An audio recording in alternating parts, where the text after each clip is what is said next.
नमस्कार, मैं हूं कीर्ति। अंतर्राष्ट्रीय महिला दिवस पर आयोजित हमारे इस खास कार्यक्रम में आपका स्वागत करती हूं। आज की महिला लाज की गुड़िया नहीं है, पुरुषों की सहयोगिनी है, उसकी जीवन संगिनी है। महिला के बिना तो यज्ञ भी अधूरा रहता है। हाँ, मध्यकाल में ज़रूर महिलाएं जो हैं वो चार दीवारी में कैद हो गई थी, लेकिन उसके बावजूद उन्होंने हिम्मत नहीं हारी, उनके कदम रुके नहीं, थके नहीं। आज कोई भी ऐसा क्षेत्र नहीं है जहां पर महिलाओं ने अपनी भागीदारी ना दिखाई हो। हम औद्योगिक क्षेत्र की बात करें, राजनीतिक क्षेत्र की बात करें या फिर सामाजिक क्षेत्र की बात करें, हर जगह नारी ने अपना लोहा मनवाया है। महिलाओं के हक, अधिकार, उनके सम्मान और उनके बलिदान से लेकर उनके और आने वाले क्या क्या अधिकार हैं, साथ ही साथ उनका संघर्ष, इन सभी विषयों पर जो सवाल उठते हैं आज हम उस पर ही चर्चा करेंगे। और उस चर्चा में हमारे साथ हैं मोनिका जी। ये हमेशा ही महिलाओं के लिए अपनी आवाज़ बुलंद करती हैं। समाज को आईना दिखाने वाली स्वप्निल गुड़िया जी, साथ ही साथ अधिवक्ता रश्मिला जी। लेकिन इससे पहले हम ये जान लेंगे कि आखिर अंतर्राष्ट्रीय महिला दिवस क्यों मनाया जाता है। अगर मैं कम शब्दों में कहूँ तो समाज में महिलाओं की भागीदारी को सुनिश्चित करने के लिए हम अंतर्राष्ट्रीय महिला दिवस मनाते हैं। लेकिन 8 मार्च को ही क्यों मनाते हैं, ये मैं जानूंगी मोनिका जी से। जी कीर्ति जी, सबसे पहले तो मैं दूरदर्शन के सभी दर्शकों को नमस्कार करती हूँ। और ये क्यों मनाते हैं महिला दिवस, ये जानना तो सही में बहुत इम्पोर्टेंट है कि हम आयोजन कर रहे हैं और हमें उसका उद्देश्य ना मालूम। बिल्कुल, मुझे लगता है कि महिला दिवस बेसिकली महिलाओं के संघर्ष को सलाम करने का दिन है जी। उन्होंने जो उपलब्धियां हासिल की हैं, उनके जो संकल्प रहे हैं, उन्होंने जो सपने देखे हैं, उनको सराहने का दिन है ये। इस रास्ते में जो चीज़ें छूट गई हैं या छूटी हुई हैं, उन्हें याद करने और उन्हें दोहराने का दिन है महिला दिवस। अगर हम बात करें अतीत की शुरुआत कैसे हुई, तो जैसा आपने कहा कि 8 मार्च को मनाया जाता है। 8 मार्च को ही क्यों मनाते हैं? तो ये जानकर आपको बड़ा आश्चर्य होगा कि इसकी शुरुआत में ये 8 मार्च को नहीं मनाया जाता था। 1908 के आसपास की बात है, मुझे लगता है। ये अमेरिका में 15,000 स्त्रियां वो सड़क पे उतर आई अपने काम के घंटों को कम करने के लिए, समान वेतन की मांग को लेकर और वोटिंग के राइट को लेकर। उसके अगले साल ये स्वीकार किया गया कि महिलाओं की भी अब एक भागीदारी सुनिश्चित करने का वक्त आ गया, इसे हम इग्नोर नहीं कर सकते हैं। तो अमेरिका में ये मनाया गया। उसके बाद 1911 में ये डेनमार्क जैसे, जर्मनी जैसे जो देश हैं वहाँ मनाया गया। और तब से लेके 1921 तक ये 19 मार्च को मनाया जाता रहा। ये 8 मार्च को नहीं मनाया जाता था। 1921 में जाके इसकी जो दिनांक है, वो तिथि है, वो 19 मार्च से हटाकर 8 मार्च की गई। तब से अब तक ये 8 मार्च को मनाया जाता है। और ये भी एक बड़ा आश्चर्यजनक तथ्य है कि इसको जो मान्यता मिली, यूएनओ से जो मान्यता मिली, वो 1975 में मिली। तब तक मना रहे थे लेकिन इसको मान्यता नहीं मिली थी जी। तो ये जो महिला दिवस मनाने का जो संघर्ष है, ये भी अपने आप में बहुत आसान नहीं था। इसके लिए भी बहुत सारे रास्तों से होकर गुजरना पड़ा। तब यहाँ अच्छा, वोटिंग राइट्स के लिए और अपने काम के घंटों को कम करने के लिए महिलाएं हर क्षेत्र में आगे हैं। मैं औद्योगिक क्षेत्र की बात कर रही हूँ, राजनीतिक, जैसा कि राजनीतिक क्षेत्र की भी बात हुई कि आज महिला जो है अपनी भागीदारी सभी क्षेत्रों में सुनिश्चित कर रही हैं। आप भी वर्किंग हैं। हाँ जी। कितनी तकलीफें होती हैं महिलाओं को? तकलीफें होती हैं, पर महिलाएं उसका डटकर चुनौतियों का सामना कर रही हैं। सुरक्षा दृष्टिकोण से देखें तो समाज जब तक इस चीज़ को एक्सेप्ट नहीं कर रहा है कि महिलाएं आगे बढ़ रही हैं, तो तब तक उन्हें थोड़ा सा सुरक्षा दृष्टिकोण से उन्हें प्रॉब्लम्स हो रही हैं। पर धीरे धीरे जैसे क्या है ना कि शिक्षा दर जैसे जैसे बढ़ रही है, समाज की सोच बदल रहे हैं। तो एक समय था जब महिलाएं शाम में 6 बजे के बाद या 5 बजे के बाद वो निकलने से कतराती थी, तो वो एक असुरक्षित महसूस करती थी। इसलिए तो अभी क्या है कि ये सब चीज़ें अभी नहीं हो रही है। अभी महिलाएं अभी खुलकर के सामने आ रही हैं, अपनी प्रतिभा दिखा रही हैं। तो जैसे जैसे समाज की सोच बदल रही है, वैसे वैसे बिल्कुल आज की नारी जो है वो सशक्त नारी है। रश्मि जी, हम सभी जानते हैं कि हर साल महिला दिवस पर एक थीम रखी जाती है। इस साल भी थीम रखी गई है। मैं जानना चाहूंगी क्या है इस साल की थीम और क्यों थीम बेस्ड हम मनाते हैं महिला दिवस? जी सबसे पहले तो हम सभी को अंतर्राष्ट्रीय महिला दिवस की शुभकामनाएं जी। थीम बेस्ड इसलिए होता है क्योंकि इस साल का जो थीम है वो है gender equality G for sustainable tomorrow. ठीक है, तो इसमें क्या है कि हम शुरू से देखते हैं एक अस्थायी कल के लिए लैंगिक समानता। जी बिल्कुल। तो इसलिए हम लोग इस बार थीम रख रहे हैं क्योंकि हमें लगता है कि कहीं ना कहीं समाज में जेंडर को लेकर के बराबरी नहीं है। तो जो बराबरी नहीं है उसको हम थोड़ा सा बराबर करके अगर आज हम शुरुआत करते हैं तो हमारा कल जो है वो बहुत अच्छा होगा। यही एक वजह है जो हम इस थीम को लेकर के इस साल मना रहे हैं, ताकि जो ऊपर नीचे है समाज में महिला और पुरुषों के बीच में जो इक्वालिटी नहीं है उसको कम किया जा सके। बिल्कुल कम नहीं है, लेकिन हम कोशिश कर रहे हैं कि उसको एक बराबरी में लाए ताकि हमारा कल जो हो वो ज़्यादा अच्छा हो आज के मुकाबले। जी बिल्कुल। मैं यहाँ पर एक चीज़ ये बता देना चाहूँगी कि महिला दिवस का रंग भी है। ये रंग है पर्पल, ग्रीन और सफ़ेद। पर्पल है न्याय के लिए, ग्रीन है उम्मीद के लिए और सफ़ेद है शुद्धता के लिए। मोनिका जी, आपसे सवाल है कि एक महिला के लिए इतने रंग हैं, न्याय, उम्मीद और शुद्धता, और महिलाओं को इन्हीं रंगों से फीका कर दिया जाता है, क्यों?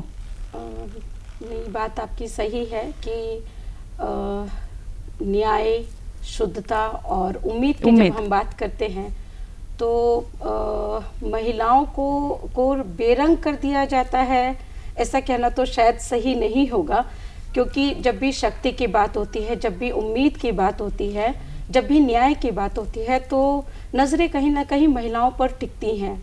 एक पुरुष के लिए माना जा सकता है कि पुरुष कहीं ना कहीं अन्याय कर सकते हैं, चाहे ये महिलाओं के संदर्भ में अगर हम आज बात कर रहे हैं तो महिलाओं के साथ जो उनका व्यवहार रहा है, या अगर दोयम दर्जे का ये माना गया है कि स्थिति महिलाओं की है, तो वो कहीं ना कहीं अन्यायपूर्ण व्यवहार को दर्शाता है। और उम्मीद और सच्चाई की भी जब बात करती है तो महिलाओं का ही अक्स उसमें निखर कर आता है। आज के परिप्रेक्ष्य में अगर हम बात करते हैं तो इन तीनों रंगों को महिलाएं अपने में समेटे हुई हैं। वो पहले भी समेटे हुई थी, आज भी हैं, लेकिन आज इसमें एक और रंग जुड़ता है, वो है सशक्त नारी का। वो न्यायपूर्ण तो है ही पहले से, शुद्धतावादी उनका व्यवहार है ही, उम्मीद का वो सबसे बड़ा प्रतीक है ही, और आज वो शक्ति और सशक्तता का भी सबसे बड़ा प्रतीक है। उन्होंने इन तीनों को इस तरह से अपने अंदर समाहित कर लिया है आज कि वो उनकी सबसे बड़ी शक्ति बन गया है, और उसी रूप में आज जो है, आज की जो नारी है वो सशक्त होकर निकल कर आ रही है सामने। जी बिल्कुल, आज की नारी सशक्त होकर सामने आ रही है। स्वप्निल जी, हम बहुत सारे अभियान चलाते हैं ऐसी महिलाओं के लिए जो शिक्षित नहीं है, क्योंकि वो अपने अधिकार नहीं जानती हैं, लेकिन ऐसी महिलाओं का क्या जो पढ़ी लिखी हैं, वो अपने अधिकार को भी जानती हैं, बावजूद उसके वो आवाज़ नहीं उठाती। ये चीज़ जो है ये हमारे समाज की एक सच्चाई दर्शाता है। अभी क्या है, जैसे कि लड़कियां जो प्रतिभावान होती है उसके बाद भी वो आगे आकर के अपनी प्रतिभा को नहीं दिखा पा रही हैं, तो कहीं ना कहीं उनमें ये समाज का डर होता है कि अगर वो जैसे परंपरागत काम को छोड़ करके अगर वो किसी विरोध जा कर के अगर वो करना चाहती है तो उन्हें एक डर होता है कि समाज उन्हें किस दृष्टि से देखेगी, उनके परिवार को वो सम्मान दे पाएगी या नहीं। तो ये जो डर के वजह से कहीं ना कहीं वो थोड़ा सा चुक जाती हैं कि वो पढ़ लिखने के बावजूद भी, उन्हें अधिकारों का पता होने के बावजूद भी वो अपने आप को खुल करके सिद्ध नहीं कर पा रही हैं। बहुत बार ऐसा होता है कि हम समाज के डर से भी चुप रह जाते हैं, लेकिन क्यों नहीं, समाज जब हमारा साथ दे रहा है, समाज ने तो कभी नहीं कहा कि हम महिलाओं के साथ नहीं है। मुझे नहीं लगता समाज ने ऐसा कहा है कि हम महिलाओं के साथ नहीं है। तो जब समाज हमारा साथ दे रहा है तो फिर समाज का डर क्यों?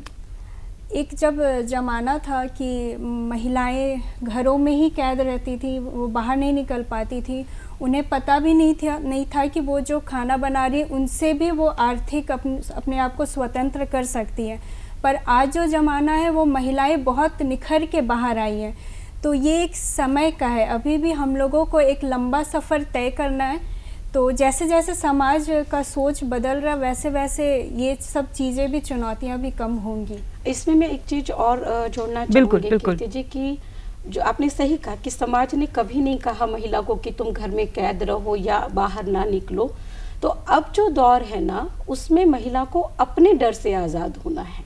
समाज का कोई डर नहीं ये है। बहुत अच्छी बात आपने कही कि अपने खुद के डर से अपने आजाद डर होना से है। कि कोई क्या सोचेगा, कोई क्या कहेगा, परिवार वाले क्या सोचेंगे, ये इन सब से खुद को मुक्त करना जरूरी है। और एक और चीज है जो मुझे महिलाओं के संदर्भ में लगती है कि उन्हें अपने आप को इसका जो मुझे क्या कहना चाहिए कि जो एक आदर्शवादी एक स्वरूप या एक आदर्श जोड़ दिया गया है महिलाओं के साथ, उससे अपने आप को बाहर निकालना है। वो इतना बड़ा हो जाता है महिलाओं के ऊपर कि वो उससे खुद को बाहर नहीं निकाल पाती हैं। जैसे अगर मान लीजिए कोई माँ वर्किंग है तो उसको हमेशा मन में एक गिल्ट रहता है कि वो अपने बच्चे को छोड़कर बाहर निकल रही है, उसके परिवार वाले उसको क्या कहते होंगे या समाज क्या कहता हो। समाज कहे या ना कहे, परिवार कहे या ना कहे, लेकिन ये चीज उसके मन में हमेशा चलती रहती है। तो इसलिए अब महिलाओं को खुद के डर से बाहर निकलना है। समाज तो निकल गया है अब उससे बाहर, अब महिलाएं अब इससे बाहर। अच्छा रश्मि जी, पुरुषों की सोच बहुत बदली है। जैसे मध्यकाल में महिलाएं बहुत दबी कुचली, चार दीवारी में थी, पीछे खींच लिया गया था उनको, लेकिन अब पुरुषों की सोच जो है वो खुलकर सामने आ रही है। सभी चाहते हैं कि नहीं, महिलाएं कंधे से कंधा मिलाकर चले। लेकिन जब जिम्मेदारी बांटने की बात आती है तो पुरुष जो है वो जिम्मेदारी बांटना नहीं चाहते। जी, तो देखिए कीर्ति जी, ऐसा है कि पुरुष भी जो है ना, पहले ऐसा था कि वो लोग नहीं समझते थे अपनी जिम्मेदारियां को, लेकिन अभी धीरे धीरे जैसे समाज बदल रहा है, शिक्षा में बदलाव आ रहे हैं, लोग जागरूक हो रहे हैं। जागरूकता की कमी की वजह से ऐसा होता था कि महिलाएं हैं तो किचन के लिए बनी है, घर के अंदर की दीवारों के लिए बनी है, लेकिन अभी कानून में भी उनको बराबरी का दर्जा मिला हुआ है। महिलाएं जागरूक नहीं थी, धीरे धीरे वो भी जागरूक हो रही है और पुरुष भी साथ में बढ़ चढ़ कर हिस्सा ले रहे हैं अभी। तो धीरे धीरे ये बदलाव आ रहे हैं और हमें दिखने को मिलता है। जैसे एग्जाम्पल के लिए मैं कह रही हूँ कि अगर आप बच्चों की किताबों में देखेंगे ना, तो पहले जब हम पढ़ते थे तो माँ को हमेशा किचन में दिखाया गया है, फादर को हमेशा ड्यूटी से आते हुए बच्चे खेल रहे हैं तो हमेशा फादर को ये बोलते देखा गया है कि जो बेटी है उसको बोला जाता है कि चाय लेके आओ, जो बेटा है उसको बोला जाता है कि वो खेल रहा है, उसको कुछ नहीं किया जाता। लेकिन अभी हम रियल लाइफ में देखते हैं कि जो पापा हैं वो बेटे को भी बोलते हैं और पूरी फैमिली साथ में किचन का भी काम कर रही है, महिलाएं बाहर भी काम करें। तो धीरे धीरे बदलाव आ रहे हैं। बदलाव। और अच्छा, आप अधिवक्ता हैं, आपको बेहतर तरीके से मालूम है कि क्या क्या अधिकार हैं महिलाओं के। तो कई बार ऐसा होता है कि महिलाएं स्वतंत्र हैं, परिवार भी अच्छा है, सब कुछ अच्छा है, बावजूद उसके वो खुलकर सामने नहीं आ पाती। उन्हें नहीं पता होता कि उन्हें कानून ने क्या क्या अधिकार दे रखे हैं। बिल्कुल। तो सबसे पहले तो हमारे संविधान में ही मौलिक अधिकार दिया गया है जिसमें कि हम कानून के सामने इक्वल हैं, सब इक्वल हैं। आर्टिकल 14-15 ये कहता है कि जेंडर में जो हम देखते हैं कि डिस्क्रिमिनेशन होता है, मतलब अलग अलग माना जाता है, तो उसमें भी हमें सुरक्षा दी गई है। ये हमारा मौलिक अधिकार है, ताकि अगर हमारा कोई मौलिक अधिकार छीन रहा है या फिर हमें नहीं मिल पा रहा किसी कारण से, तो हम कानून से मदद ले सकते हैं, कोर्ट के पास जा सकते हैं, न्यायालय की मदद लेकर के हम उसे सुरक्षित कर सकते हैं।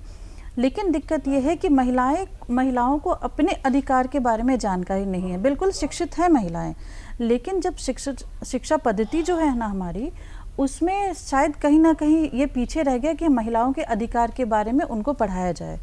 तो जहाँ तक हमारे बेसिक्स है कि हम काम क्या करना चाहिए, लेकिन हमारे मौलिक अधिकार क्या हैं महिलाओं को जो मिले हुए हैं, उनमें वो थोड़ा पीछे रह गई हैं, जो अभी धीरे धीरे सब जान रही हैं कि मेरा ये अधिकार है।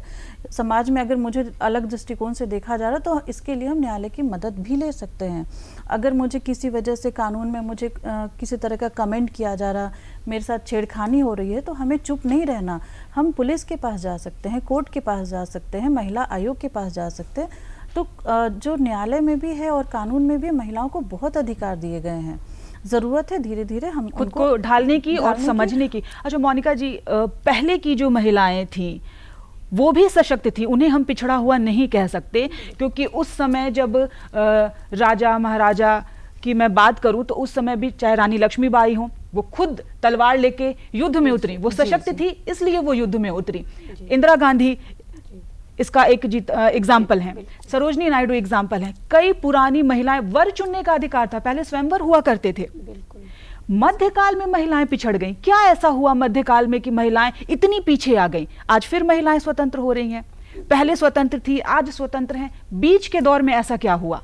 ये आपने सही कहा कि हम अगर बहुत अतीत की बात करते हैं तो क्योंकि हमारा देश सनातन देश है, तो आप एकदम शुरुआत में अगर रामायण काल की भी बात करते हैं तो रानी कैकई जो है वो युद्ध में जाती थी दशरथ के साथ, ठीक है, तो वो उनकी सशक्तता को बताता है। सीता का स्वयंवर हुआ था, सीता को ये अधिकार मिला था कि वो अपना वर चुने, तो वो इतनी सशक्ति, वो कितनी विदुषी महिला थी हम इसके बारे में जानते हैं। वो युद्ध में भाग लेती थी, वो पढ़ती थी, वो शस्त्र चलाना जानती थी, वो ज्ञान की देवी थी, वो शास्त्रार्थ करा करती थी, और उस समय के जो ज्ञानी महापुरुष होते थे, संत होते थे, उनको शास्त्रार्थ में हराया करती थी। ऐसे हमारे यहाँ अनेकों उदाहरण हैं।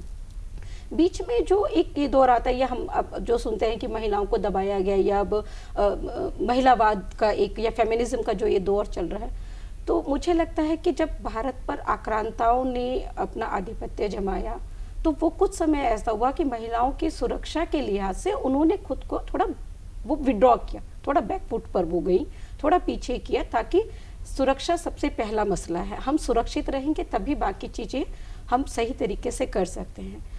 और वो लंबा अरसा चला गया, इसने महिलाओं के मन, शरीर के साथ साथ मन को भी काफ़ी नुकसान पहुंचाया। उससे उभरते उन्हें काफ़ी साल लग गए। मैं कहीं पढ़ रही थी, शायद एक समय ऐसा था जब महिलाओं को बहुत तरह के शोषण से गुजरना पड़ता था। उसके बारे में बात करना भी शायद अभी हम लोगों को लगता है तो रोंगटे खड़े हो जाते हैं कि इस तरह का शोषण उन्होंने सहा। लेकिन अब जो दौर है, धीरे धीरे उन्होंने उस असर से खुद को बाहर निकाला और अपने आप को फिर वापस उस शक्ति को उन्होंने गेन किया, और अपने आप को उन्होंने एक तरह से कहें कि वो रिफ्रेश करना, मैं कहूँगी कि जो उनका वो सोया हुआ उनका स्वाभिमान था, उनका ज्ञान था, उनकी शक्ति थी, उन्होंने उसको खुद में जागृत किया। और आज फिर महिला धीरे धीरे ठीक उसी दौर में पहुँच रही है जैसे कि वो पुराने समय में हुआ करती थी, एक सशक्त नारी जो पुरुष को पूरा संबल देने के लिए, उसको संभालने के लिए वो एकदम तैयार है, और जिससे एक हम स्वस्थ समाज, स्वस्थ परिवार, स्वस्थ देश की कल्पना को साकार कर सकते हैं। अच्छा स्वप्निल जी, राजनीतिक क्षेत्र में महिलाओं को अधिकार मिले हैं, सामाजिक क्षेत्र में महिलाओं को अधिकार मिले हैं, लगभग हर क्षेत्र में महिलाएं अपना पर्चा जो है वो परचम लहरा रही हैं, झंडा बुलंद कर रही हैं। क्या ये अधिकार काफ़ी हैं? मेरे समझ में सिर्फ इतना ही अधिकार काफ़ी नहीं है। अगर हम बात राजनीति की ही करें तो राजनीति में वोटिंग का अधिकार और भागीदार बनने का अधिकार के साथ साथ उन्हें पर्याप्त अवसर भी मिले कि वो खुद को सिद्ध कर सकें। अगर जैसे आज कई ऐसी राजनीतिक महिलाएं हैं जो मंत्रालय संभाल रही हैं, देश की आर्थिक व्यवस्था संभाल रही है, बट मेरे ख्याल से प्रश्न ये है कि ऐसी कितनी महिलाएं हैं, इन महिलाओं की संख्या कम क्यों है।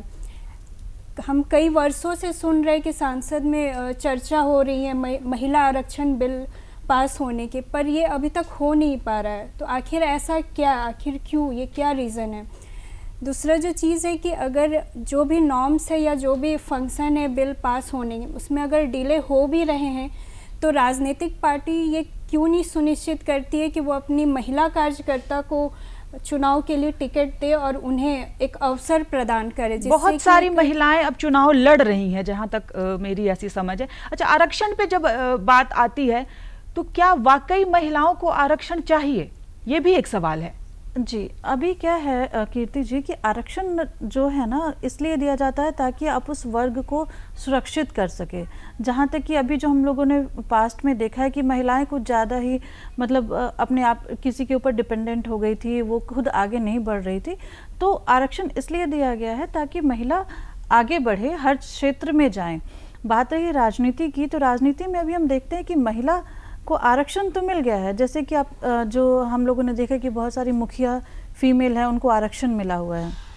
लेकिन दिक्कत ये है कि आरक्षण मिलने के बावजूद भी वो डिसीजन मेकिंग नहीं करती, मतलब वो डिसीजन नहीं मेकर नहीं है, डिसीजन मेकर जब आरक्षण के अनुसार उनको वो जगह मिल गई, मुखिया तो बन गई, लेकिन उन्हें ये अधिकार नहीं मिला है कि वो उस पर अपना डिसीजन दे सके। जैसे कि आपने सुना को मुखिया बनने के बाद मुखिया से ज़्यादा मुखिया पति फेमस होते हैं, मुखिया पुत्र फेमस होते हैं, जो गांव में हम लोग देखते हैं। तो वो डिसीजन उनके हस्बैंड लेते हैं।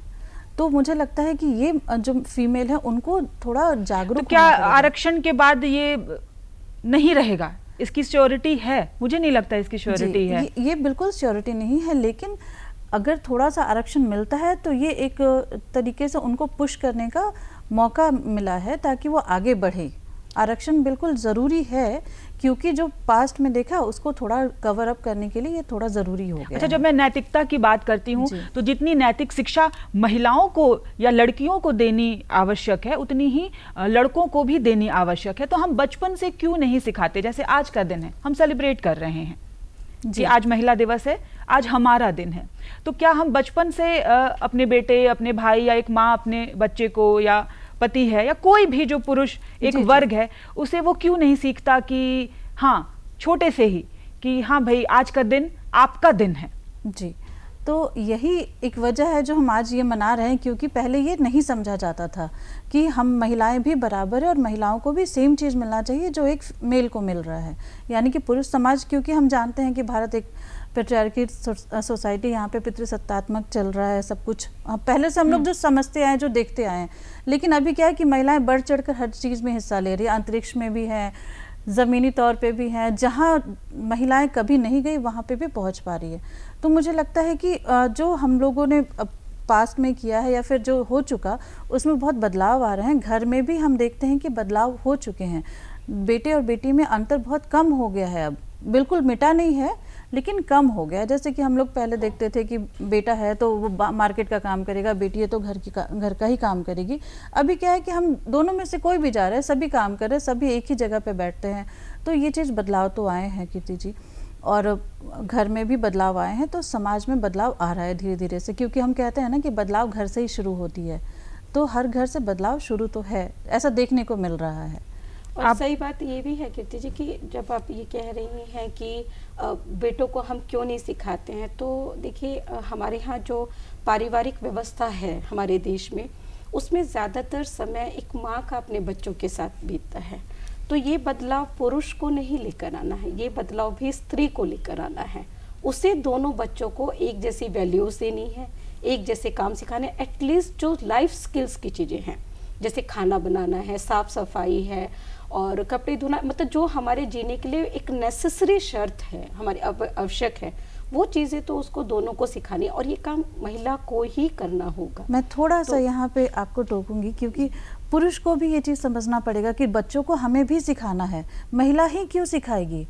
जो आज का पुरुष है ये जानता है कि दोनों को बराबर करना होगा, तो सेम चीज जो घर के पुरुष है उन्हें भी सिखाना चाहिए, ताकि बच्चे दोनों की बात समझे, ना कि महिला की ही ड्यूटी। इंटरप्शन तो जरूर बंद कर देना चाहिए कि माँ अगर कुछ सिखाने जा रही है तो आमतौर पे जो वो हस्तक्षेप करते हैं कि बेटा नहीं सीखेगा या क्यों सीखेगा, एटलीस्ट वो इतना भी कर देंगे तो मुझे लगता है कि ये भी अच्छा, ग्रामीण और शहरी परिवेश में क्या आपको लगता है कि ज्यादा अंतर है? शहर के लोग ज्यादा मॉडर्न होते हैं तो वो ज्यादा अच्छी तरीके से इन सब चीजों को समझ सकते हैं, और शायद गांव में, क्योंकि अब तो गांव भी मॉडर्न हो रहा है, तो क्या गांव और शहर में कुछ अभी भी अंतर बचा है? मुझे लगता है ये ज़रूरत से जुड़ा हुआ सवाल भी है। जैसे अगर गांव में मान लीजिए कि परिवार में महिला नहीं है या माँ बीमार है कुछ है, तो वहाँ पर लड़के भी कर लेते हैं, खाना वाना बनाना उन लोगों को आता है।